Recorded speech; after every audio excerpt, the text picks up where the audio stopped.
Senhoras e senhores, sejam todos bem-vindos.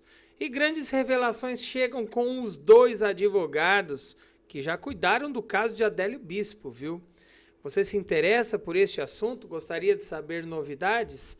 Então fique comigo até o fim deste vídeo, porque junto da ajuda de dois jornalistas de renome que estão aqui comigo, dando suporte no canal, já deixo o meu abraço aqui, Thiago Parediani, nós descobrimos revelações importantes para você, tá? Adélio Bispo teve mandante? Por que a transferência dele demorou tanto? E o que vai acontecer agora, afinal de contas, com Adélio Bispo, que foi o autor do desferimento da facada em Jair Messias Bolsonaro? Tivemos uma roda de conversa importante, nós estaremos acompanhando, reagindo todos os detalhes agora, tá? Eu quero também, te recomendo que você veja esses vídeos aqui embaixo, onde neles nós estamos contando como foi a visita de Maria das Graças no presídio, que não é este vídeo, é um vídeo novo que nós trazemos para vocês aqui, tá? Dá uma olhada aqui embaixo na playlist do canal e vamos ver as novidades. Não deixe de colocar tua opinião nos comentários, que nós queremos que você participe também. E já se inscreva aqui também no nosso canal nesse momento para acompanhar toda essa discussão. Roda, que o assunto é importantíssimo. Pedido para afastar o advogado e para ela insistir que ele recebesse tratamento médico em um hospital, ficasse lá em Minas, manuscrita pelo Adélio. E agora, a Maria das Graças, graças a vocês, que conseguiu fazer um cadastro que a defensoria não fazia, que ninguém cuidava de fazer, que é um cadastro da família para poder fazer a visita. Aí a Maria das Graças fez a visita virtual uma vez, eu cobri como jornalista. E porque eu não vou deixar esse caso, como repórter eu não vou. Pessoal, vai deixando o seu joinha, eu entendo compartilhe se você concorda com a notícia, o Adélio tá tenha bom? oportunidade de ser tratado, Daqui a pouquinho eu venho conversar com fazendo a os família comentários aí. e que a gente saiba exatamente o que ocorreu. Como é que ele estava na mesma cidade que o Carlos Bolsonaro, no clube de tiro? O Carlos Bolsonaro foi ao clube de tiro. Como é que e depois, dois meses depois, estava na mesma cidade, em Juiz de Fora? O Adélio deve falar sobre isso, vai falar para quem? Entra mesmo. Se hoje ele só é cuidado por carcereiros, que não é nem cuidado, só convive com essas pessoas, um advogado que não representou os interesses dele. E aí, eu fico assim indignado. Eu tenho que primeiro dizer da admiração por vocês entrarem nesse caso. Eu não sou advogado, sou um repórter. Mas a admiração de vocês terem coragem, porque hoje se celebra muito os advogados e merecem todos os nossos cumprimentos. Um que assumiu hoje o STF, que é o Zaninho, excelente advogado. Mas neste caso do Adélio, a marca tem sido a covardia. Ninguém se manifesta. Então eu digo o seguinte, o Adélio está envolvido num caso que mudou a história do Brasil. E um caso que precisa de muitas respostas. O inquérito não está encerrado. Ele foi reaberto e não foi encerrado ainda. E qual é a última notícia? Veja bem, e não é ele que fala.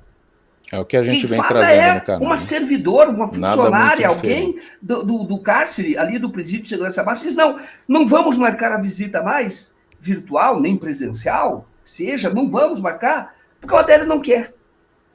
Bom, primeiro, se o Adélio é imutável, ele não pode, a decisão dele, a família quer cuidar dele. Ele tem opinião? Não tem opinião? Agora tem opinião. Não pode prevalecer essa discussão. Ele tem um curador hoje, que é um estranho à família, que é um defensor. Desculpe, até é vocês que têm que falar, mas eu estou falando que eu cubro muito esse caso. Então, certas coisas, quando me vê, eu estou falando, mas peraí, agora a família não pode mais falar, porque o Adélio não quebra, porque a família não quer dizer que é a única que manifestou disposição, porque ela cuida de outros também, é uma família muito pobre. Interesses que estão por trás. Isso está envolto em muito mistério. Primeiro que o Adélio hoje, pela história dele lá no presídio, ele não tem um mau comportamento, ele não é agressivo, e não tem nenhum outro evento durante a vida dele que ele tenha causado risco à sociedade. Certo. não tem nenhum outro evento que ele tenha surtado, nem com seus familiares, nem na sua convivência familiar e comunitária. Então, não há justificativa para mantê-lo preso na situação que ele está há mais de 5 anos. Veja, uma pessoa que está sem ver. Eu já quero aproveitar e te perguntar para você que nos acompanha. Você acha que o Adélio deve ficar preso ou deve ir para um presídio psiquiátrico? Coloca a tua opinião aqui nos comentários. Segue. Sua família, sem acesso aos seus amigos, sem acesso à convivência com as pessoas que ele conhecia, porque a legislação diz que ele tem direito a receber a visita de amigos e familiares. Mas até a visita aos seus familiares são negadas. Ora o Adélio é inimputável, ora ele não tem capacidade para dirigir a sua vida civil, e ora ele tem capacidade para dizer, não quero ver ninguém da minha família. E não é crível, não dá para a gente acreditar nisso. Eu coloco em dúvida, sem pedir segredo, essa narrativa, essa conversa, essa história do Adélio dizer que não quer ver a família. Por quê? Porque as 4 visitas que foram feitas, a Maria das Graças, que é a sua irmã e a única mais importante, Pode parar. está partindo da vara. Vocês têm que conversar com a vara e só a vara agora pode dar acesso a vocês. Então, quando ela está falando de não ter acesso, eles simplesmente manobraram. Isso aconteceu lá. Tudo indica, tudo mostra que manobraram para que eles não pudessem participar da entrevista com o Adélio, em que o Adélio teria dito que não queria, que não gostaria que a irmã fosse curadora.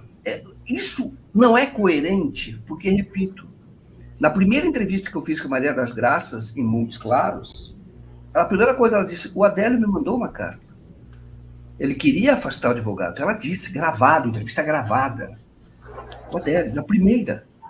Depois, quando eu exibi aqui um vídeo e conversei com um perito do mecanismo de prevenção à tortura, que quando eles fazem visitas, que é a ONU, tem um acordo do Brasil com a ONU, fazem visitas a presídios. Quando eles chegarem em Campo Grande... Dá uma seguradinha aí, a gente já vai voltar, tá? Mas né, tem coisa que tem que falar. Essa situação tá aí, né, porque aconteceu o que tinha que acontecer.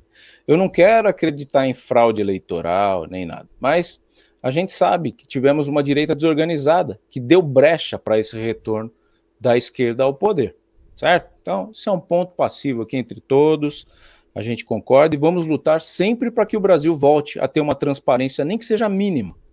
Sim. Coisa que hoje a gente não está vendo. Agora é possível fazer, o que vocês vão fazer, tecnicamente, para buscar justiça nesse caso? E antes que você responda, eu quero ler aqui alguns superchats.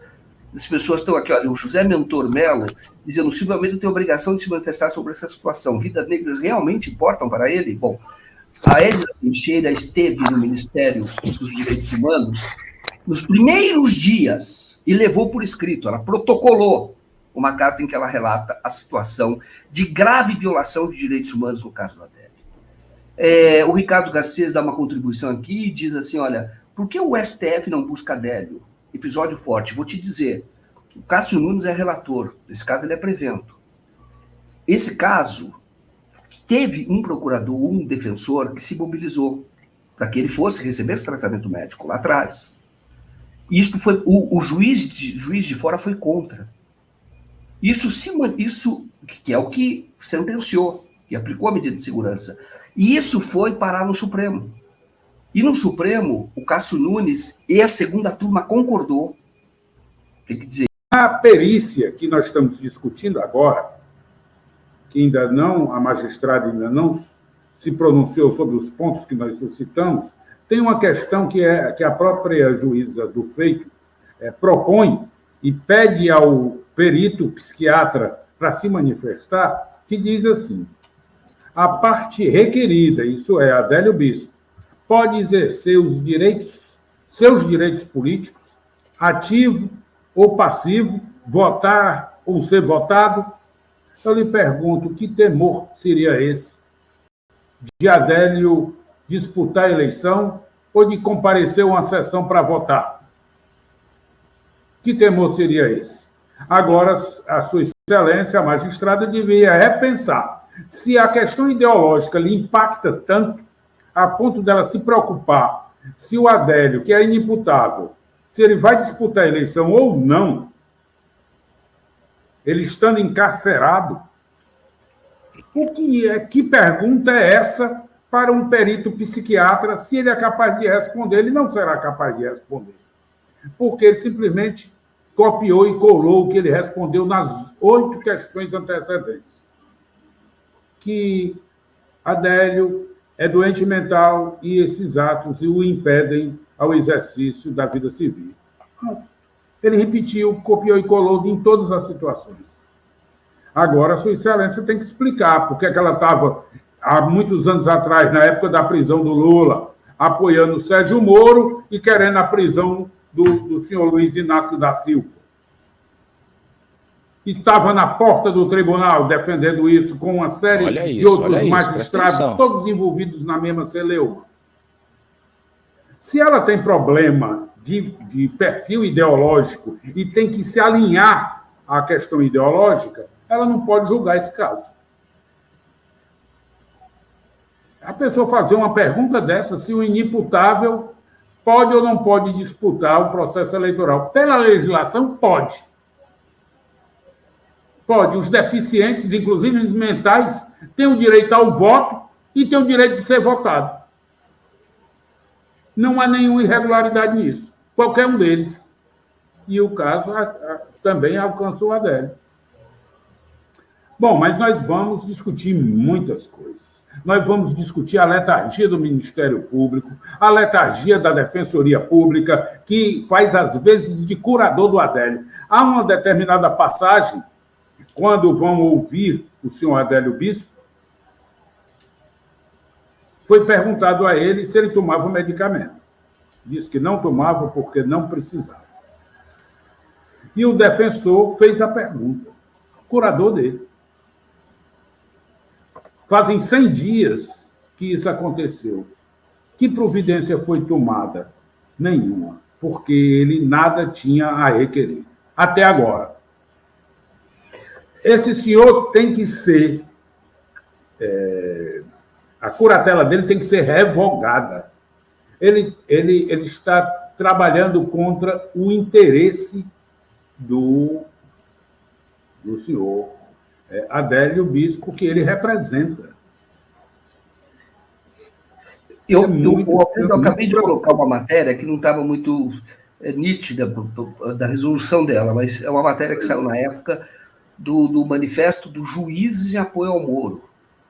E quem estava do lado do líder era justamente essa juíza, Cíntia Leteriel. Isso é fato histórico.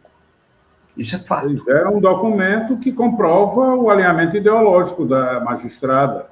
Será que isso não está interferindo na condição de julgadora dela?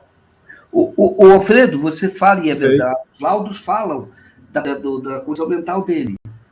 Mas, olha, ele fez um curso de tiro 2 meses antes. No mesmo dia que estava lá o Carlos Bolsonaro.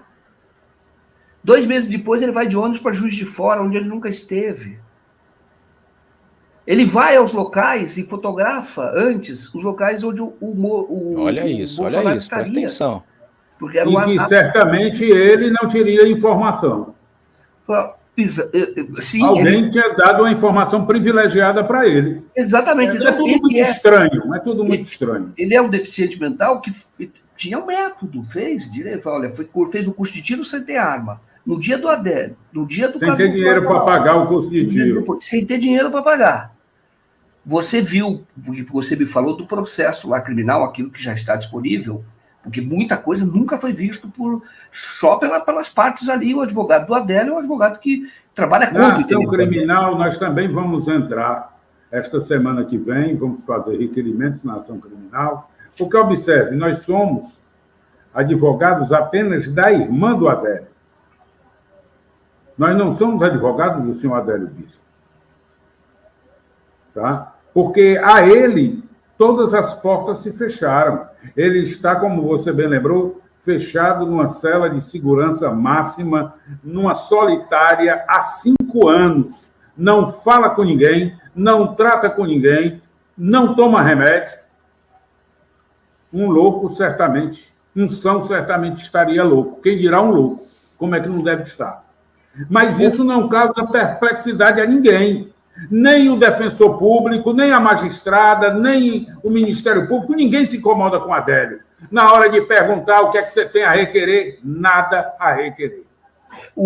Tem pessoas perguntando que o Silvio Almeida se manifeste. Eu vou dizer para você, a Edna protocolou e nada foi feito. De efetivo, não. Porque ele continua a mesma situação. E só para dizer, e se vocês quiserem, porque eu já convidei o Silvio, inclusive, falei com a assessoria de imprensa para o ministro Silvio Almeida para dar uma entrevista aqui e explicar. Até agora não respondeu. Deixe-me lhe fazer vocês também podem uma mandar provocação. Um eu queria que o senhor Silvio Almeida... O Alfredo, mas antes disso, só para concluir... pronunciasse realmente. O Alfredo, mas só para concluir, é que vocês mandem um e-mail para ele, se vocês querem, perguntem diretamente a ele. Entendeu? Eu, como repórter, perguntei e ele disse que a assessoria dele, que mandou para a ouvidoria, para alguns lugares, ele disse que mandou. Ele disse que fez esse trabalho burocrático, o relato dos dois, do Alfredo e da Edna. Portanto, eles já se mobilizaram para isso, porque é uma grave violação de direitos humanos. Bom, nós temos que encerrar, vou passar a vocês para, rapidamente, porque nós temos 3 minutos. Por favor, eu passo para você, Edna, e o Alfredo para fazer o encerramento. Vocês dois. Olha, Joaquim, nós Olha já teríamos isso, olha muito isso, mais presta atenção. coisas para falar, mas infelizmente o tempo é pouco. Acho até que a gente poderia fazer outra live para continuar algumas coisas que nós ainda teríamos a falar, que é uma... Muda de ideia. O Ministério da Defesa dos Direitos Humanos, nós solicitamos isso, que levasse ao presídio a ABI, que levasse ao presídio os representantes do Ministério Público, do Ministério Público Federal, da Defensoria Pública, levassem todos, até os familiares, levassem todos que tivessem interesse na demanda, para ver as condições do encarceramento, as condições de tratamento. E nós solicitamos isso ao ministro Silvio Almeida. Esperamos que a dignidade vá além do discurso. Não fique apenas só na retórica. Isso tem que ir para a prática. Não se discute e fica causando perplexidade que a gente não veja que o PT optou por se afastar do Adélio como leproso para não associar a qualquer ligação entre um e outro para dizer que olha isso, o Adélio teria sido fomentado ou induzido pelo PT. Aí está aí, uma pessoa abandonada no cárcere há 5 anos tratado como lixo, a sociedade fazendo questão de dizer que ele não existe e aplicando nesse senhor uma pena que não está prevista na legislação brasileira. O que está acontecendo com Adélio é tortura e um assassinato para e passo. Pode acontecer a qualquer momento, uma pessoa insana, trancada numa cela. Nós já vimos outros falecerem até com suicídio falso. Vamos nos lembrar de Herzog. E não vamos nos esquecer que os malucos de ontem estão circulando nas ruas hoje. Alfredo, nós vamos fazer, muito bom, muito obrigado por vocês, parabéns pelo trabalho. Nós não vamos esquecer este caso. Parabéns a vocês que estão trabalhando firmemente como repórter, vou continuar trabalhando. O Ricardo, você tem uma pergunta, antes da facada, o Adélio já tinha indício de problemas psiquiátricos? Tinha. Não era tratado, mas tinha. E eu vou dizer para vocês algumas coisas que eu ouvi. Isto pode ser método. Usa alguém que tem problema psiquiátrico, mas sabe, trabalha, sabe ir a Juiz de Fora e pode cumprir uma missão. Porque se ele disser, vai dizer que é um delírio de humor. Dá um break para mim aí. Dá um breakzinho. Isso. E aí a gente entra, né, gente? Nós queremos a revelação da verdade. Eu trabalho há 20 anos na saúde, na auditoria, na enfermagem também, né? E eu tenho percebido que paciente psiquiátrico não parece muito com o quadro do Adélio atual. Pode ser que agora piorou, mas eu quero saber a tua opinião, tá? Coloca a tua opinião sobre essa discussão. Vamos ver os próximos acontecimentos. E tendo novidades eu trago aqui para você. Um abraço, obrigado e até a próxima.